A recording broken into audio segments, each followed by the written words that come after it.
அனைவருக்கும் வணக்கங்க. இப்போ பார்த்தீங்கன்னா, இந்த அரங்கத்திற்கு யார் வந்திருக்கான்னு பார்த்தீங்கன்னா, சமீபத்தில நடந்த தேர்தலில் வெற்றி பெற்று, அமோக வெற்றி பெற்று நம்ம அரங்கத்துக்கு வந்திருக்கோம். திரு அரங்கநாதன் அவர்களை வருக வருக என வரவேற்கிறோம். வணக்கம் ஐயா வணக்கம் ஐயா. முதல் கேள்வியாக உங்ககிட்ட நான் என்ன வைக்கிறேன்னா, நீங்க தேர்தல் அறிக்கையில ஒண்ணு சொல்லியிருந்தீங்க. நல்லா ஒன்றும் இல்லை, நிறைய சொல்லி. ஆமா நிறைய. அதுல ஒண்ணு பாராட்டப்பட்டது ஒரு விஷயம் என்னன்னா, இன்றைய ஏழை எளிய மக்களுக்கு வாழ்வியலை உயரத்துக்கு, அவங்களுடைய வாழ்வாதாரம் உயரத்துக்கு, சுய தொழில் தொடங்குறதுக்கு பல திட்டங்கள் என்கிட்ட இருக்குன்னீங்க. அது இப்போ நீங்க வெற்றி பெற்றுட்டீங்க. அது என்ன திட்டம் மக்கள்கிட்ட சொன்னீங்கன்னா எல்லாருக்கும் தெரிய வரும். கரெக்ட். நாங்கள் ஜெயிச்சோன்றது உண்மை. ஒரு கூட்டு களவாணியை கொஞ்சம் கூட்டணிக்கு வச்சுருந்தேன். அவன் என் சீட்டே பிடுங்கிறது தெரியாத அளவுக்கு கூட்டணி வச்சு இப்போ அவன் ஜாஸ்தியாக இருக்கு. இப்போ அவன் முதல்வரா நான் முதல்வரான்னு குழப்பத்தில் இருக்குது. இதனால நான் தான், ஏன்னா நான் எப்பயுமே தெரியும் மக்களுக்கு, நான் கொடுத்த இந்த அறிக்கை தான் அந்தளவுக்கு கொண்டு போயிருக்கு. அதனால் நான் தான் வச்சுக்கோங்க. இருந்தாலும் சொல்லிடுறேன். ஏழை எளிய மக்கள், அடித்தட்டு மக்கள் பாடுபடுறாங்க. அவங்க வாழ்க்கை உயர்ந்தாவே நாடு நல்லாயிருக்கும். அவங்க நல்லா இருக்குன்னு தான் என்னுடைய நோக்கம். சுய தொழில், படிக்காதவர்கள், ஏழை எளிய மக்கள் சுய தொழில் தொடங்கிறதுக்கு நான் பெரிய அளவில் உதவுவேன்னு சொல்லியிருந்தேன். இந்த பில்டிங் கட்டுறாங்க இல்லையா, சித்தாள், கொத்தனார், அவங்களுக்கெல்லாம் நாங்கள் இங்கேருந்து இல்லை, ஃபாரின்லேருந்து பாண்டு, மம்முட்டி, கடப்பாரை, இதெல்லாம் கொளுரு, இதெல்லாம் வந்து ஒரு செட்டு வாங்கி தருவோம். சுயமாக அவங்க தொழில் செஞ்சு சம்பாரிச்சிக்கலான்றது. அதே மாதிரி எலக்ட்ரீஷியருக்கு spanner, screwdriver, cutting plier, இப்படி எல்லாத்தையும் அவங்களுக்கு கொடுப்போம். ப்ளம்பருக்கு அவங்களுக்கு ரிஞ்சு, அவங்களுக்கு ஸ்பேனரு, அந்த மாதிரி பொருட்கள் எல்லாம் ஃபாரின்லேருந்து வர வச்சு ஒரு அக்ரிமெண்ட் போட்டு ஒரு 2.5 வருஷத்துக்குள்ளே வந்துடும் எல்லாம். அப்போ எல்லோரும் கொடுத்து சுயமாக தொழில் செஞ்சு சம்பாரத்துக்கான முழு வேலைகளை ஆரம்பிச்சிருக்கோம். அதை கண்டிப்பாக சக்ஸஸ்ஃபுல்லாக நடத்துவோம். அது ஏழை மக்கள்லாம் பெரிய இடத்துக்கு வருவாங்க. இதான் உங்க திட்டமாயா? எப்படி ஏழைகள்லாம் வந்து பெரிய உயரத்துக்கு வந்துருவாங்க, பணக்காரர்கள் ஆவார்கள், தொழிலதிபர் ஆவார்கள், முதலாளிகள் ஆவார்கள். ஐயா இப்ப பாத்தீங்கன்னா அந்தந்த வேலைக்கு போறவங்க ஒரு என்ஜினியர் இருப்பாரு, அந்த வேலைக்கு அவங்களே கொடுத்துட போறாங்க. அவங்களுக்கு வேண்டிய ரின்ஸோ, பாண்டோ, கடப்பாரியோ எல்லாம் அவங்க கொடுத்துட போறாங்க. அதுவும் நீங்க என்ன சொல்றீங்க, உங்க அரசியல் சார்பா என்ன சொல்றீங்க, 2.5 வருஷம் கழிச்சு இதெல்லாம் வரன்றீங்க சார். இங்க லோக்கல்ல வாங்கி கொடுத்தா குவாலிட்டியா இருக்காது.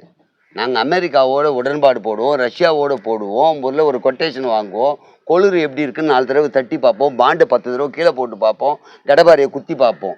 அதெல்லாம் நல்லா இருந்து ஐஎஸ்ஓ, ஐஎஸ் அங்கத்துக்கு என்ன இருக்கோ இங்கே ஐஎஸ்ஐ, ஐஎஸ்ஓ மாதிரி அங்கே ஓஓ ஐயோயோ அப்படின்னு கூட இருக்கும். அதெல்லாம் பிராண்டை பார்த்து வாங்கி அதை நாங்கள் இங்கே எல்லோரும் செக் பண்ணுவோம். நாங்கள் அத்தனை எம்எல்ஏவும் ஒரு நாள் வச்சுருந்து யூஸ் பண்ணி பார்ப்போம். அதுக்கே 255 நாள் ஆகும். யோசித்து பாருங்கள். 234 தொகுதி இருக்குது. 234 பேர் ஒரு பாண்டு எடுத்துன்னு போய் ஒரே பாண்டை, ஏன்னா வேறு வேறு பாண்டுனா ஒரு நாள் தெரியாது, நான் தூக்கி போடுவேன். அடுத்த நாள் இன்னொருத்தர்கிட்ட போவோம். இப்படியே தூக்கி போட்டு பாண்டு நல்லா இருந்தால் மட்டும்தான் வாங்கி கொடுப்போம். இல்லைன்னா இன்னொரு உடன்பாடு போடுவோம். ஸ்வீடனோ இல்லை நெதர்லாண்டோ இல்லை கனடாவோ, அங்கெல்லாம் இரும்பு எஃகு எங்கே ஆலைகள்லாம் இருக்கோ கொட்டேஷன் வாங்கி செக் பண்ணி கொடுப்போம். அப்போ குவாலிட்டியாக இருக்கும் சார். ஒன்று நீங்கள் புரிஞ்சுங்க. இன்னொன்று, இனிமேல் எப்படி அந்த சித்தாள் கொத்தனார் எப்படி பேசுவாங்க இன்ஜினியர் கிட்ட, சார் நீ கொடுக்குற பாண்டு வேணாம் சார், சுயமாக நானே வாங்கியிருக்கேன் அப்படின்னு அவன் அந்த காலர் போட்டுக்க மாட்டான், துண்டை தூக்கி விட்டு பேசுவோம். அந்த அளவுக்கு நாங்கள் செய்ய போகிறோம் எங்கள் ஆட்சியில். அப்போ நீங்கள் கொடுக்குற கடப்பாரையும் பாண்டும் காலகாலத்துக்கு கொளுருங்க, அதை விட்டிங்க, கொளுரும் தரங்க. நீங்கள் இப்போ சொல்கிறது நாளைக்கு மக்கள் தான் நினைப்பாங்க. இதெல்லாம் அறிக்கையில் சொன்னார், இங்கே சொல்லும் போது எதுவும் கேட்கலன்னுவாங்க. நல்லா புரிஞ்சுங்க. பாண்டு, மண்வெட்டி, கொளுரு, கடப்பாரை. அதான் இப்போ இத்தனை ஐட்டம் இன்னும் எக்ஸ்ட்ரா என்னென்னவோ சொல்லி எக்ஸ்ட்ராலாம் நீங்கள் எங்கே கோத்து விட்றீங்க? ஏன் கோத்து விட்றீங்க நீங்கள்? இது வந்து சித்தாள் கொத்தனாருக்கு அவ்வளோதான் தர முடியும். எலக்ட்ரீஷியருக்கு வேற, அது டெஸ்டரு, ஸ்பேனரு, ரிங்ஸு, இதெல்லாம் அவங்களுக்கு கொடுப்போம். டெஸ்டர்ல லைட் எரியாம போச்சுன்னா அதுவே எலக்ட்ரீஷியருக்கு தானேங்க தரோம். அவர் எரிய வச்சு பார்த்துப்பாரு, உங்களுக்கு எங்கே வலிக்குது. ரெண்டாவது, இது மாதிரி குவாலிட்டி குறைஞ்சிடக்கூடாது தான் நாங்கள் அக்ரிமெண்ட் ஃபாரினில் போடுறோம். இங்கே லோக்கல் அது மாதிரி தயார் பண்ணுறது இல்லை யாரும். அந்த பல்புன்னா வீட்டுக்கே வெளிச்சம் வருமா? அவர் வைக்கும் போது இந்த விரலை வச்சு பார்க்கும்போது சப்ளை வந்து, அது நியூட்ரலில் வச்சா வராது, ஃபேஸில் வச்சா வரும், எர்த்தில் வச்சா வராது. சரி, தெரியுமா உங்களுக்கு? நாங்கள் எல்லாம் ஆராய்ச்சி அப்படி தான் வாங்குகிறோம். அதே மாதிரி இவ்வளோ தான் லென்த் இருக்கணும் சார். முதல்ல அதை புரிஞ்சுங்க. நம்ம நாட்டில் இவ்வளோ தான் இருக்குது. ஆணியா? ஆணி இல்லைங்க, டெஸ்டருங்க. அந்த சைஸ் இருக்கக்கூடாதுன்றேன். இப்போல்லாம் சுவிட்ச் உள்ளே போனால் பாதி வரல இங்கே அடிப்படுது. நாங்கள் அதையே ஒரு ஒரு சயின்டிஃபிக்காக பார்த்து கொஞ்சம் லென்த்தாக இங்கேருந்து அவன் பார்க்கணும். இங்கேருந்து டெஸ்டர் விட்டா லைட் எதாவது இங்கேருந்தே பார்க்கணும் அவன். அந்த அளவுக்கு ஒரு டெஸ்டர் பிளான் பண்ணிருக்கோம். ஸ்பேனரில் வந்து இங்கே எப்படி இருக்குது, ஸ்டார் ஸ்க்ரூ டிரைவர் ஒரு பக்கம் நார்மலான ஸ்க்ரூ மாற்றி மாற்றி உள்ளே போடுறான். அப்படி இல்லை எங்களுது 7 ஸ்க்ரூ கழட்டலாம். அதுலேயே திருப்பினா ஒவ்வொன்று வரும். ஆனால் 7ல் 5 தான் யூஸே இல்லை. ஏன்னா இனிமேல் அது மாதிரி ஸ்க்ரூவோ ஆணியோ தயாரிச்சா யூஸ் ஆகும். அந்த மாதிரி பிளான்ல வாங்குறோம். இது எப்படி சார் கணக்கீடு பண்ணி கொடுப்பீங்க? இப்போ எலக்ட்ரிஷியன் இல்லாதவன் அதெல்லாம் வாங்கிட்டானா, அந்த வேலைக்கே போகாதவன் ஏமாத்தி வாங்கிட்டானா, அதுதான் பாண்டு தூக்குறவன் இல்ல, அவன் அந்த வேலையில இல்ல, அவன் உங்களை ஏமாத்தி அவன் வாங்கிட்டானா, இது எப்படி நீங்க வந்து சரிப்படுத்த போறீங்க, முறைப்படுத்த போறீங்க? கரெக்டா நடக்கும் சார். நம்ம நாட்டுல இது மாதிரி ஏமாத்தி வாங்க செய்வாங்க. அதுக்காக தான் அதுக்கு 1.5 ஆண்டு காலம் நாங்க அதை பரிசீலனை பண்ணுவோம். 1.5 வருஷம் பரிசீலனை முடிஞ்ச ஒண்ணுதான் எவ்வளவு வேணும்னு தெரியும். அதை தான் 2.5 வருஷம் ஃபாரினோட அக்ரிமெண்ட் முடிஞ்ச பிறகு கொடுப்போம் சார் நல்லபடியா. ரெண்டாவது நீங்க பிளம்பரை பத்தி கேட்கலையா? நான் தான் சொன்னேன் சார். என்ன சார் நீங்க ஒண்ணு கேட்டு ஒண்ணு கேட்கலன்னா மக்கள் என்ன சார்? பிளம்பருக்கு நாங்க என்ன தரோம்? ரிங்ஸ் தரோம். ரிங்ஸ் இல்ல சார், ரிங்ஸ். எதுக்கு ரிங்ஸ் தரோம்? இப்ப போட்டு இல்ல சார். ஏன் சார் தெரியலன்னா தெரியல சொல்லுங்க. கேள்வி கேட்க உங்களெல்லாம் யார் சார் சேனல்ல சேர்த்து வச்சது? ஒரு கேள்வி கேட்குறீங்க, ஒண்ணு தெரியலன்னா தெரியலன்னு சொல்லுங்க, இல்ல கேட்குற பதிலாவது வாங்கிக்கோங்க. இப்படி இருக்கு ஒரு பைப்பு வச்சுங்க, ரிஞ்ச் இப்படி போட்டோன்னா என்ன சைஸா இருந்தாலும் மேலே இப்படி டைட் பண்ணீங்க வச்சுக்கோ, அது பல்லு மாதிரி பிடிக்கும். பிடிச்ச உடனே திருப்புவோம். இப்ப நம்ம நாட்டுல வர்றது எல்லாமே ரைட் சைட்ல திருப்புற மாதிரி வரும். இனிமேல் வரப்போறதுல லெஃப்ட் சைட்ல திருப்புற மாதிரி வரும். அப்படி ஒரு சிஸ்டத்தோட நாங்க வர வச்சிருக்கோம். அரசியல்ல இருக்கு வரதுக்கு முன்னாடி நீங்க ஹார்ட்வேர்ஸ்ல எங்கடா வேலை பார்த்தீங்க? உண்மை சார், அதெல்லாம் இங்க கேட்காதீங்க. நான் ஹார்ட்வேர்ஸ்ல இருந்துரும், ஆப்பக்கல்ல இருந்துரும், அதெல்லாம் உங்களுக்கு ஏன் சார் இவ்வளவு கணக்கச்சிதமா எல்லாமே கரெக்டா சொல்றீங்களே? இல்ல சார், நான் குறையா ஏழையோட வாழ்ந்திருக்கேன் சார். பிளம்பரோட போயிருக்கேன், எலக்ட்ரிசியோட போயிருக்கேன், சித்தாளு கொத்தனாரோட போயிருக்கேன். அவங்களெல்லாம் நான் ஹெல்ப் பண்ணிருக்கேன் சார். நான் ஏத்துக்கிறேன் சார், நீங்க ஏழையோட வாழ்ந்துருக்கீங்க. இப்போ நீங்க ஆரம்பத்துல ஒண்ணு சொன்னீங்க, சொல்லுங்க, கூட்டு களவாணியோட சேர்ந்து அவங்களும் சேர்ந்தாங்க ஜெயிச்சாங்க. ஐயா, அந்த கூட்டு களவாணி தான் அதிகமான சீட்டை பெற்றிருக்காங்க, நீங்க கம்மியா தானே பெற்றிருக்கீங்க. ஆமா, அப்ப அவங்களை எப்படி நீங்க கூட்டு களவாணின்னு சொல்லலாம்? ஏங்க, இது ஏன் இடம். சரி, அது ஒண்ட வந்த நாய் என்னை குழப்பிச்சு போட்டு, இப்ப எனக்கு இவ்வளவு சீட்டு கொடு அவ்வளவு சீட்டு கொடு நான் பிரம்மாண்டமா பண்ணுவேன்னு அது கொஞ்சம் பணம்லாம் கொடுத்து ஜெயிச்சதுங்க. என்கிட்ட இல்லை, அதுகிட்ட இருக்கு, அது கொடுத்து தான் ஜெயிச்சது. அதனால அது கொஞ்சம் அது மாதிரி பண்ண உடனே நானும் ஆசையில் இவ்வளோ செலவு பண்ணுறேன்னு விட்டுட்டேன். கடைசியில் பார்த்தா அது சீட்டு ஜாஸ்தி. இப்போ எனக்கு ஒன்றும் பிரச்சனை இல்லை. அதனால இல்ல, உங்களுடைய உங்களோட கட்சிக்கு முக்கிய பதவி கொடுக்கறதா இருந்தது. இப்ப அதே பரிசீலனைக்கு உட்படுத்தப்படுறாங்கன்ற மாதிரி மேலிடத்துலாம் தகவல் வருது. சொல்லிட்டோம், அதை எப்படி நீங்க ஏத்துப்பீங்க? இப்ப நீங்க தான் அங்க பூர்வகுடியில இருந்து வந்த அரசியல்வாதி நீங்க தான். ஆமா ஆமா. அப்ப அரங்கநாதன் நீங்க தான். ஆமாங்க. அப்போ உங்களுக்கு வந்து கொஞ்சம் கம்மியா ஏதோ பேசப்படுது. எப்படி அது நீங்க எப்படி ஏத்து தொண்டர்கள் அதை எப்படி ஏத்துக்காங்க? நீங்க பாட்டு கேள்வி கேட்டீங்கன்னா மொத்தம் தொண்டை தண்ணி வத்தி இப்போ ஒரு டீ ஆர்டர் பண்ணுங்க. மேடையில மைக்கு கிடைச்சதுன்னா 1 hour 2 hour நான் ஸ்டாப்பா அவ்வளவு ஆக்ரோஷமா பேசுறீங்க. என்ன சார், ஆரம்பிச்சு ஒரு 1/2 hour கூட ஆகல, அதுக்குள்ள தொண்டை கரகரப்பா இருக்குது, டீ கேக்குறீங்க. எங்க உங்களுக்கு விவரமே பத்தல. மக்களை ஏமாத்துறதுக்காக ஸ்டேஜ் ஏறணும்னா 1 hour 2 hour 5 hour கூட நான் ஸ்டாப்பா பேசுவோம். ஜெயிச்சுட்டேன். இப்போ ஸ்டேஜ் ஏறி பேசவே மாட்டேன். மக்கள்கிட்ட நான் ஏன் பேசணும்? அவங்களுக்கு கேட்டது ஓட்டு போட்டாங்க, 5 வருஷம் கழிச்சு தான் அவங்ககிட்ட பேசுவேன். அதோடு இப்போல்லாம் மேடைக்கு போனால் இப்படி கை வச்சு கையை ஆட்டிட்டு தண்ணின்னு கேட்பேன், குடிச்சிடுவேன். தலைவர் அவர்களேன்னு ஒரு 10 பேர் பேச சொல்லுவேன். என்னை காமிப்பானுங்க, நான் மட்டும் அவ்வளோதான். இதுவே ஜாஸ்தின்றேன். ஃபஸ்ட்டு பேட்டின்னு கொடுக்குறேன், இல்லைன்னா இங்கே கூட பேட்டி கொடுக்க மாட்டேன். இதோட என்னெல்லாம் பார்க்கவே முடியாது. நாங்கள் ஜெயிக்கிற வரைக்கும் தான் மக்களை பார்ப்போம். ஜெயிச்சப்புறம் என்னெல்லாம் பார்க்கவே முடியாது. கேட்டால் வெளிநாட்டுக்கு போகிறேன்னுவேன். நம்ம மாநிலத்துடைய மேம்பாட்டுக்காக வெளிநாட்டு போகிறேன்னு குடும்பத்தோடு போய் டூர் அடிப்பேன். நம்ம பணங்க கஜானா டூர் அடிப்பேன். இதெல்லாம் உங்ககிட்ட ஓப்பனா பேசுறேன், போவேன். இந்த சேனலுக்கு 4 லட்சம் சப்ஸ்கிரைபர் இருக்காங்க. இருக்கட்டும், பாப்பாங்க. இவ்வளவு ஓப்பனா இப்படி பேசுறீங்க. இருக்கட்டும், என்னடா பண்ணுவீங்க நீங்க? என்னடா பண்ண முடியும்? ஓட்டு போட்டீங்களா 5 வருஷம் கழிச்சு, திருப்பி அந்த டைம் உங்களுக்கு ஒரு சலுகை கொடுத்தா கம்முனுக்கு போட்டுருவீங்க. உங்களுக்கு அவ்வளவுதானே. அன்னைக்கு ஒரு ஃப்ரீ கொடுத்தா எல்லாமே வந்துருவீங்கல்ல. இப்ப 4.5 வருஷம் தூக்கி போட்டு மிதிப்பேன்.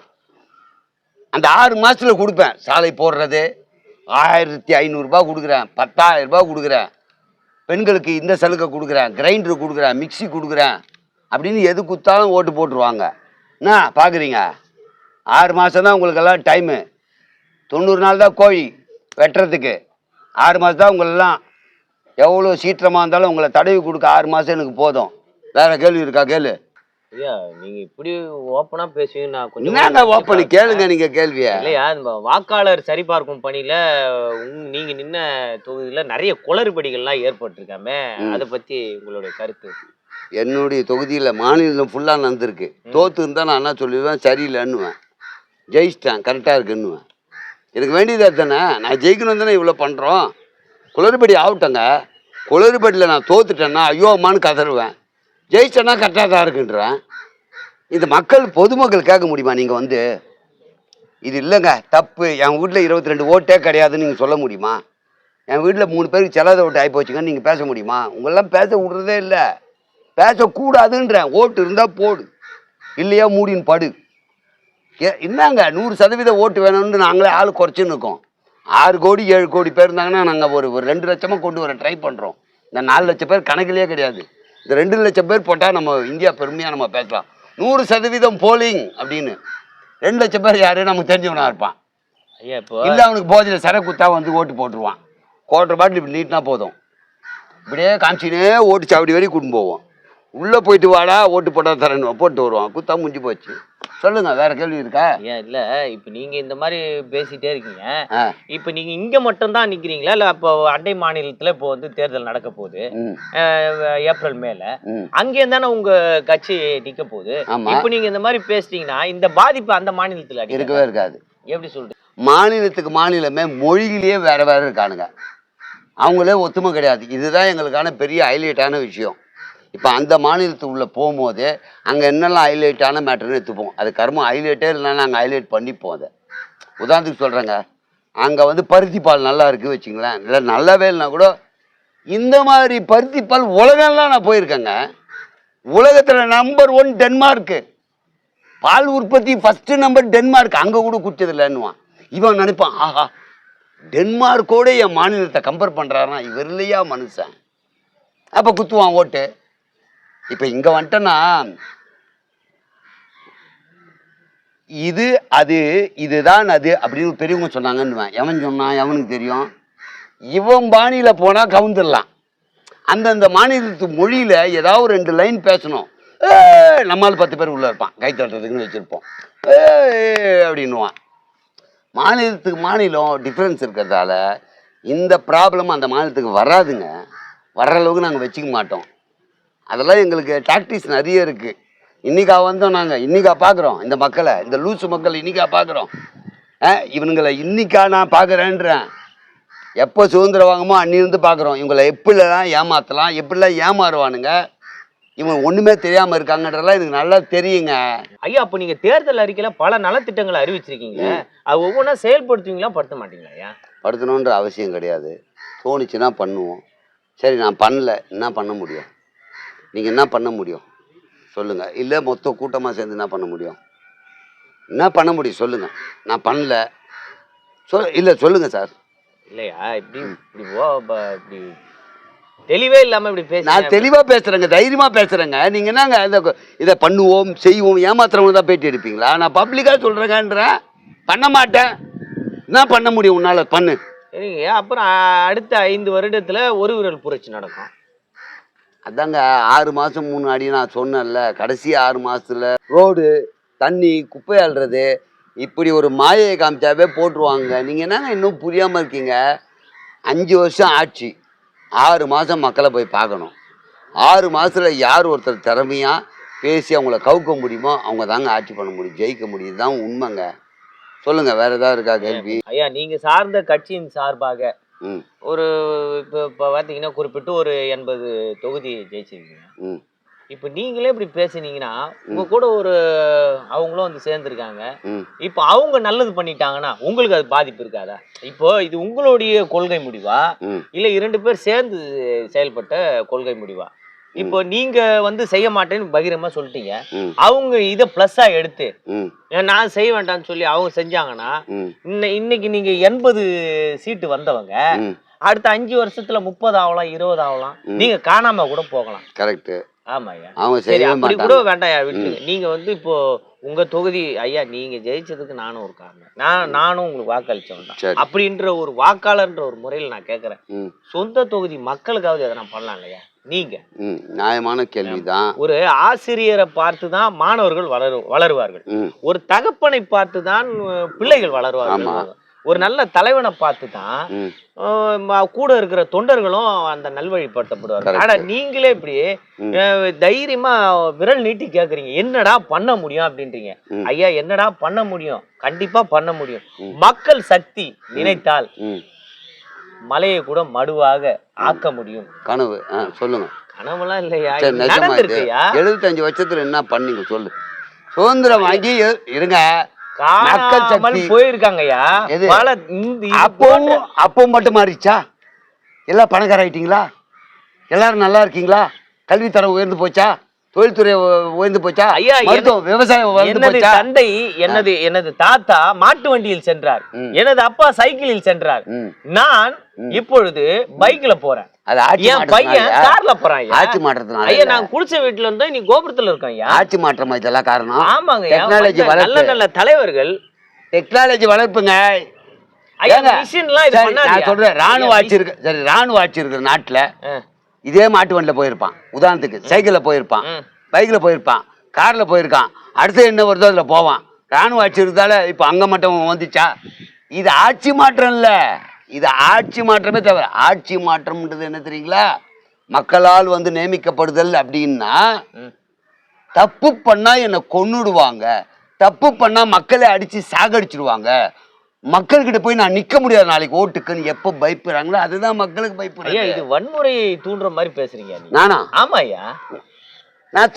நான் ஒருவேளை வன்முறையே தூண்டாலும் வன்முறை தூண்ட மாட்டாங்க மக்கள். நீங்க என்னங்க இப்ப நாளைக்கு காலையில நீங்க பாக்குறீங்களா? நாளைக்கு காலைல தலைவர் கத்துறதுக்கு 4 பேர் வச்சிருக்கோம். மாறாது. இது மாயை. 75 ஆண்டுல எந்த நல்லவனை செலக்ட் பண்ணீங்க? அப்படி நல்லவன் தான் விட்டு வச்சிங்களா? உதாரணத்துக்கு ஒருத்தர் சொல்லட்டுமா? காமராஜர் தனக்கென்று எதுவுமே எடுத்துக்கலன்னாரு, தான் குடும்பத்துக்கு எதுவுமே சேர்த்துனார். அவர் தோக்க வச்சிங்களா இல்லையா? தோக வச்சிங்களா இல்லையாப்பா? தோக வச்சிங்கல்ல, நல்லவர் தானே. இன்னைக்கு துதி பாடுறீங்க. அவரை மாதிரி ஒரு கல்வி கடவுள் கிடையாது, அவரை மாதிரி மதிய உணவு திட்டம் கொண்டு வந்தவங்க கிடையாது எல்லாம் சொல்றீங்களா? நீங்க தோக்க வச்சிங்க. இது இப்படிதான், இது இப்படிதாங்க. ஒருவேளை நீங்க சொல்ற மாதிரி என்னைக்கு எதிரில் அது கவுன்சிலரோ எம்எல்ஏவோ எம்பியோ மினிஸ்டரோ சிஎம்ஓ பிஎம்ஓ, அதாவது யார் வேணாலும் இருக்கட்டுங்க, எதிர்க்க நிற்க வச்சு கேள்வி கேட்குற அளவுக்கு என்னைக்கு மக்களுக்கு துணிச்சல் வருமோ, என்னைக்கு அவங்க வந்து ஐயோ மக்கள் கேட்டுருவாங்க பயப்படுறாங்களோ, அன்னைக்கு தாங்க மாற்றம் வரும்.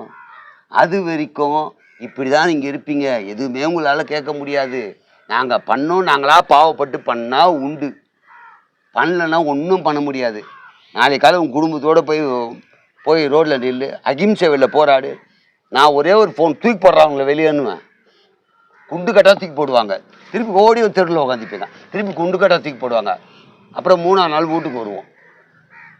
மக்களே வருவாங்க, நான் வரமாட்டேன். மக்களே சொல்லுவாங்க, யோ டிராஃபிக் பண்ணி விட்டா, நான் அங்கே போக வேண்டியது முன்னாள் டிலே ஆச்சுன்னு மக்களே எதிர்ப்பாங்கயா.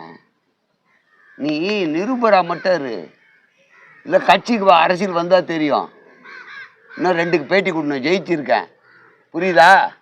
நிகழ்ச்சி முடி. மக்களே அனைவருக்கும் நன்றி. இவ்வளோ நேரம் பொறுமை காத்து பார்த்து கொண்டிருந்த உங்கள் அனைவருக்கும் மீண்டும் ஒரு முறை நன்றி. இந்த அரங்கத்திற்கு வந்து அரங்கநாதன் அவர்கள் பல விஷயங்களை போட்டு நேராக அப்படியே உடைச்சிருக்காரு. என்னடா பண்ண முடியும், மக்கள்கிட்டே நேரடியாக சவால் விடுத்திருக்காரு. அந்த சவாலுக்கு நம்ம மக்கள் சக்தியால் முடியாதது ஒன்றுமே இல்லைங்க. நம்மெல்லாம் மக்கள் சக்தி நினச்சா எது வேணாலும் மாற்றக்கூடிய சக்தி தான் நம்ம. நிச்சயமாக மாறும், மாற்றுவோம். வணக்கம்.